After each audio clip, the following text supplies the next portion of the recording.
डेक्स्ट्रोमेथोर्फिन hydrobromide syrup के बारे में कहा जाता है कि ये खांसी कम करने वाली दवा है जो मुख्य रूप से सूखी खांसी में दी जाती है।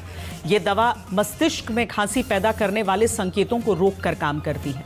मरीज को राहत मिलती है, लेकिन बड़े डॉक्टर, मेडिकल एक्सपर्ट्स लगातार कहते आए हैं कि खांसी को रोकने वाली यह दवा हमेशा डॉक्टर की सलाह के अनुसार ही लेना चाहिए। छोटे बच्चों में विशेष सावधानी जरूरी है। 2 साल से कम उम्र के बच्चों को यह दवा बिल्कुल नहीं दी जानी चाहिए और 4 साल के ऊपर के बच्चों को भी सटीक खुराक डॉक्टर के निर्देश पर ही देना चाहिए। एक हकीकत यह भी है कि मुफ्त सरकारी दवा वाली योजना में ही राजस्थान में 1 जनवरी 2019 से अब तक 915 दवाइयों के सैंपल फेल हो चुके हैं। और तब आज बार बार राजस्थान के स्वास्थ्य मंत्री, हेल्थ डायरेक्टर, ड्रग कंट्रोलर का नाम लेकर अगर हम खबरदार कर रहे हैं तो इसकी वजह है 2021 में देश के स्वास्थ्य विभाग ने यह एडवाइजरी जारी की थी कि डेक्स्ट्रोमेथोर्फिन हाइड्रोब्रोमाइड सिरप को 4 साल से कम उम्र के बच्चों को नहीं दिया जाना है, लेकिन राजस्थान के सरकारी स्वास्थ्य केंद्र से यह बच्चों को दी जाती रही।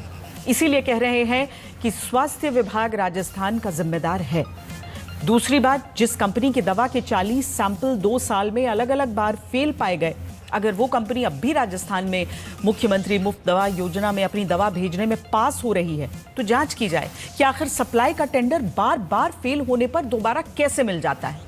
तीसरी बात, सरकार ने एक जगह पर डॉक्टर और फार्मासिस्ट को जिम्मेदार ठहरा दिया इस दावे के साथ कि फार्मासिस्ट ने कैसे दवा दे दी, लेकिन यही स्वास्थ्य विभाग ये सच छिपा लेता है कि राजस्थान में फार्मासिस्ट के 11,516 पद खाली।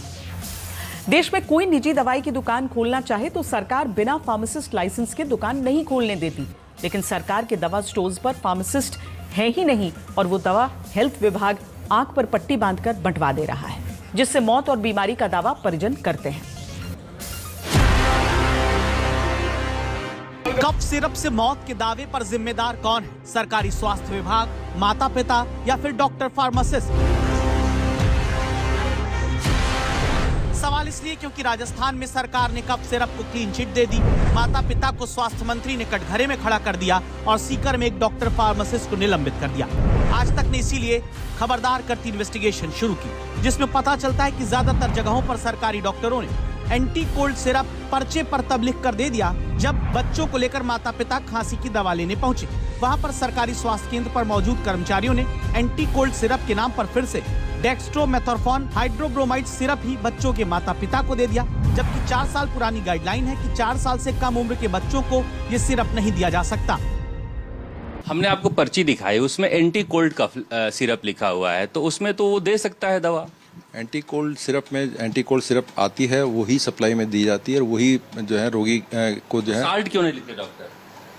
ब्रांड ट्रेडिशनल जो है, जो अपना जो जेनरिक नेम है वही लिखा जाता है। साल्ट में मल्टीपल साल्ट होते हैं तो चिकित्सक के लिए थोड़ा सा दिक्कत होती है कि अगर एक दवाई में 4 प्रकार के साल्ट है तो 4 प्रकार के उसको साल्ट लिखने पड़ेंगे। तो आपके यहाँ जीएनएम लगे हुए हैं, वो तो कोई भी एंटी कोल्ड सिरप दे देंगे? नहीं, जो उनको बाकायदा प्रशिक्षण दिया जाता है, प्रशिक्षण के उपरांत ही जो है ना, जो उनको बताया गया है कि आपको चिकित्सक की जो दवा लिखी गई है वही दवाई उनको दी जानी।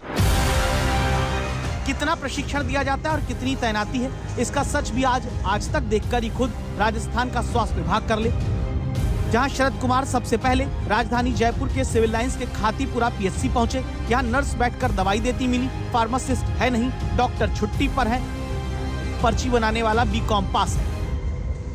हम आए हैं, देख रहे हैं अलग अलग जो प्राथमिक स्वास्थ्य केंद्र है वहां पर क्या हालत है, बातचीत करते हैं किस तरह से दवाइयां बंट रही हैं, कौन कौन बांट रहा है यहाँ पर। क्या नाम है आपका? दीपिका शर्मा। क्या करती हैं आप? मैं दवाइयाँ बांटती हूँ। क्या कोर्स किए हैं आप? जीएनएम। फार्मासिस्ट नहीं है? नहीं, फार्मासिस्ट नहीं, फार्मासिस्ट की यहाँ पोस्ट ही नहीं है।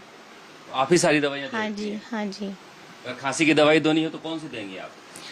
अभी तो हमारे पास साल्ब्यूटामोल है, अभी हम साल्ब्यूटामोल दे रहे हैं। मतलब जो रहेगा उसमें से दे देती हैं? हाँ जी। डेक्स्ट्रोमेथोर्फिन का नाम सुनी है? हाँ। हैं?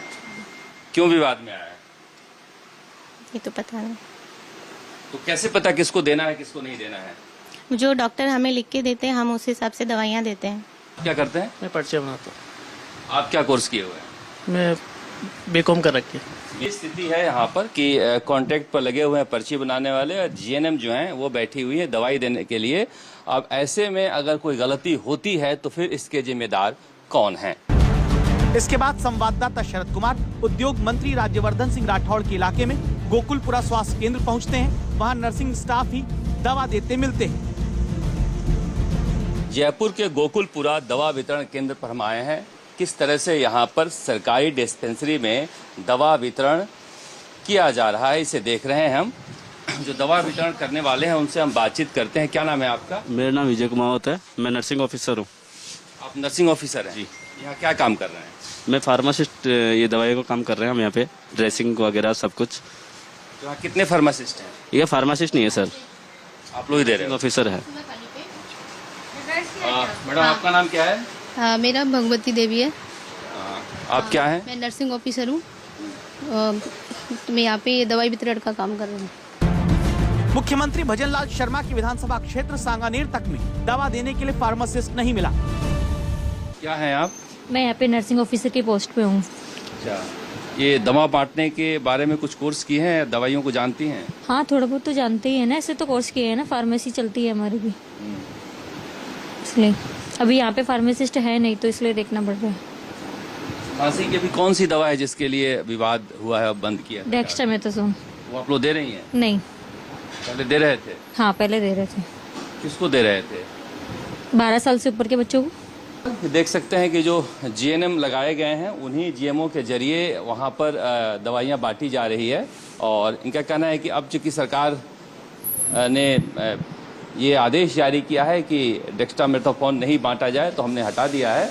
पर ये स्थिति है हर पीएससी सीएससी पर जहाँ पर कोई भी फार्मासिस्ट नहीं है, डॉक्टर दवाई लिख कर देते हैं, वो अपने हिसाब से देखकर उन दवाइयों को देते हैं। तो फिर बताइए अब जिम्मेदार कौन हुआ? जहां विवादित कफ सिरप बनाने वाली कंपनी पर स्वास्थ्य विभाग की कृपा है, सरकारी हेल्थ सेंटर पर फार्मासिस्ट है नहीं, वहां जनता की जान भगवान भरोसे छोड़ने वाले स्वास्थ्य मंत्री, स्वास्थ्य निदेशक, ड्रग कंट्रोलर पर एक्शन नहीं होता है, तो फिर सरकार ये साफ कर दे कि जनता अपनी जान की रक्षा खुद करे, सरकार भरोसे ना बैठे।